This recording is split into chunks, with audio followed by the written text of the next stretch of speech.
So here's how I transitioned from Texlaxed hair to natural hair. All my tips and tricks coming right up.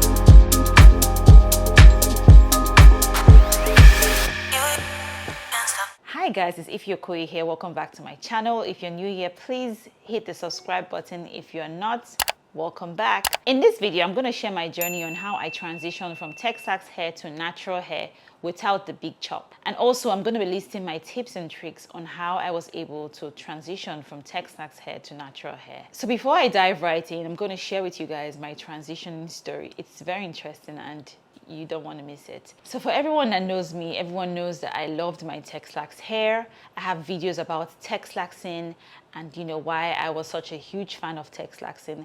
But along the line, I was led to make this particular decision for my hair because of several reasons that I'm going to explain right now. So reason number one was, as at the time I was pregnant with my son, I had just recovered from COVID and it was time for me to, I think, Texlax my hair. My professional hairstylist, the lady that has always Texlaxed my hair, I don't know if you remember in my previous video about my hair, I urged you guys not to, switch stylists when you are trying to keep your hair Texlaxed. I went through heat damage because the professional hairstylist that I would normally use was unavailable for me at that time, so I had to try someone else, and unfortunately it led to my hair being damaged and I did not like that. That was not a fun part during my Texlax journey.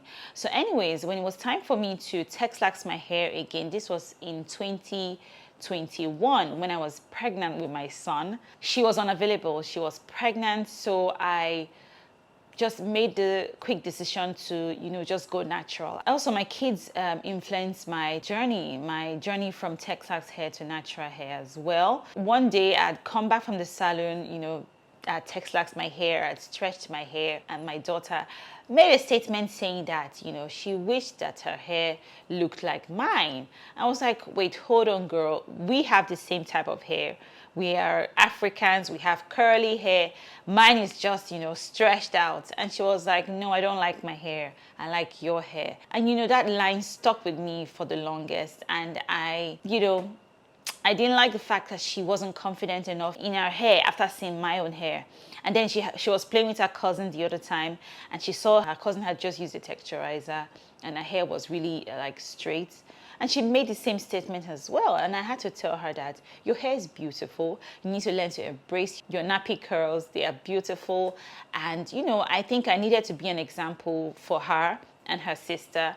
So going natural, I think I saw it coming. It was actually meant to happen, but I did not know the exact time I was going to go natural. Back in 2021, I wasn't even thinking about it. I wasn't even considering it. So it was a quick decision that I had to make, and I am glad I did make that decision at that time. So this is what my hair is looking like now. This is 3 years, 4 months post Texlax. It is healthy. It is soft. The texture of my hair is super soft. I am clearly a 4C girl. Handling it is not, difficult at all. Going natural was, it was inevitable. Let's just put it that way. It was inevitable, and I'm actually enjoying it. So right now, here are my 8 or 9 top tips for transitioning from Texlax to natural hair. Tip number 1 is deciding on which route you want to take. Some people want to, do the big chop right away. They are done with their hair and just chop it off. While some people like me would like to, transition without the big chop. So it's left for you to decide that. You have to make that decision by yourself, for yourself, because it's very critical on the routes that you choose to take. I did not want to chop my hair because I can't remember the last time I was on short hair, so I had to go the route of transitioning without the big chop. My tip number 2 is having a clear mindset. That is the most important tip, to be honest. You need to come into this journey prepared, okay? You need to be prepared to take on anything that comes with this journey. It's definitely not going to be easy. You have to fall deeply in love with your hair because, transitioning, you're going to be dealing with different hair textures. Yes. So if you are not patient enough, you will find this route very, very difficult. It's actually not very difficult. You just need to be more patient and you need to be more in love with your hair, and you will definitely be able to navigate this process. So my third tip for transitioning is staying away from heat. You have to avoid heat as much as possible this period, because this will only lead to further damage and can also weaken your hair. Don't forget that your hair is already in a very weak and fragile state because you're transitioning. So avoid heat as much as possible so that you don't escalate the breakage that is already happening in this transitioning process. My number 4 routine is having a simple and realistic hair routine this period. This is not a period where you want to try all the crazy hairstyles. This is not a period when you want to start braiding back to back. Instead, keep your hair moisturized and lean towards protective hairstyles. Lean towards product that will tend to lock in moisture than product that would dry your hair. So in this phase, I would advise that you try on certain products and see which one that works for you. You have to focus on keeping your hair as moisturized as possible so it will limit the amount of breakage that your hair would experience. Having your hair super moisturized this period is key, because dryness will only just lead to further breakage, and that is not what we want for our hair this period. Tip number 5 is staying away from products that contain lots of sulfates and silicones. This thing would not work for your hair this period. Use a good leave-in product that doesn't weigh your hair down but hydrates your hair and keeps it super moisturized for a long time.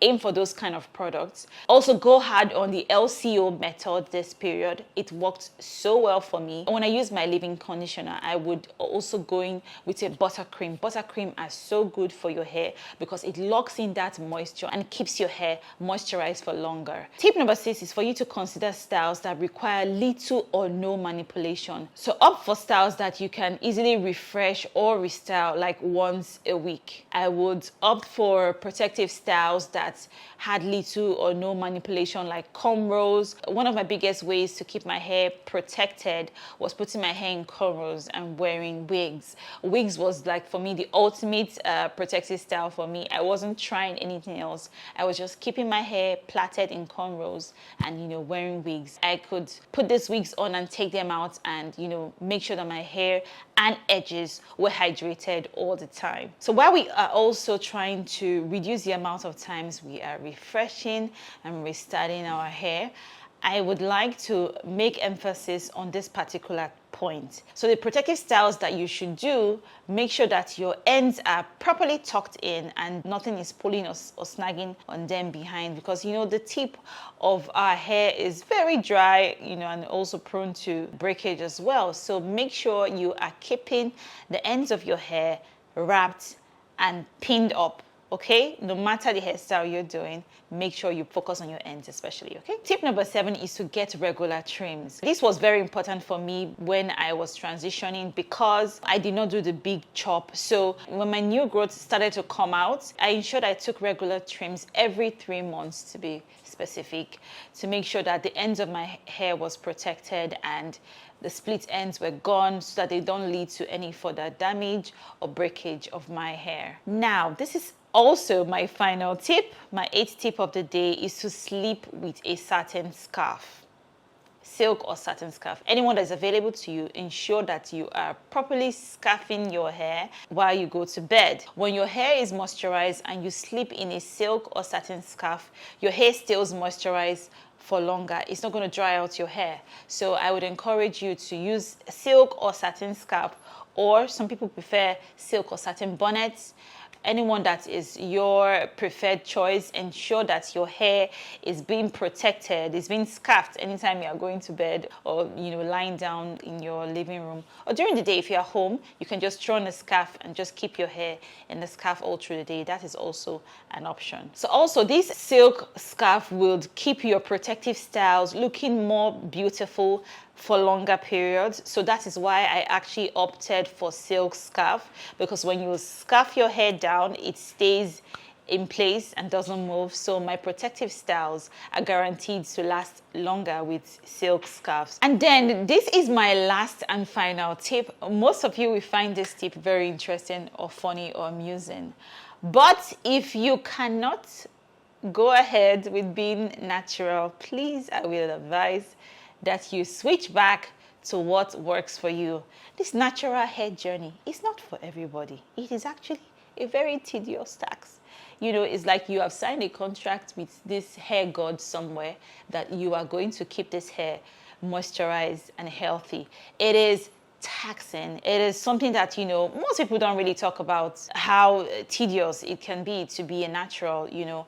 But I chose to, you know, focus on the good side, you know, because I mentioned earlier that you need to fall deep in love with your hair, so that this pattern or routines are not boring or considered stressful, especially me that have two girls that are looking up to me. I had no choice, you know, and so far so good. We have been enjoying the results and the benefits of being natural. So transitioning to natural hair was actually very seamless in my opinion, because I was very much enlightened about natural hair. I did a lot of research before embarking on this journey, but you know, because I was Texlaxed and I knew how to easily manipulate my hair. When you have Texlaxed hair, you're going to be dealing with 2 or more different textures of hair. So because I understood all this already, I feel like it was very easy for me to transition to natural hair. And so far, my hair is actually very soft, guys. I am in shock. My mom, I think, you know, made me feel like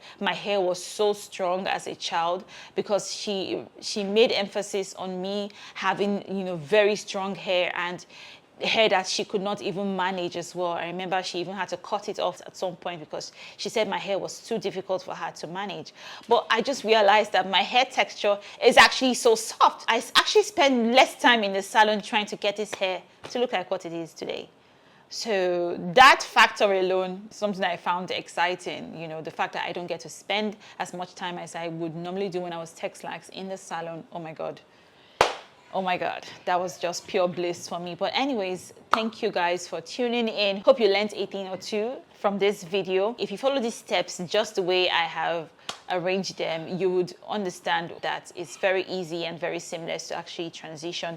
You just have to be patient with your hair. So basically, the main factor here is patience. Be more patient with your hair, fall in love with your hair, and you'll be able to achieve anything with your natural hair. Hope you found this video very helpful. Don't forget to stick around, smash the subscribe button down below, and I will see you guys in my next video. Until next time, it's bye from me.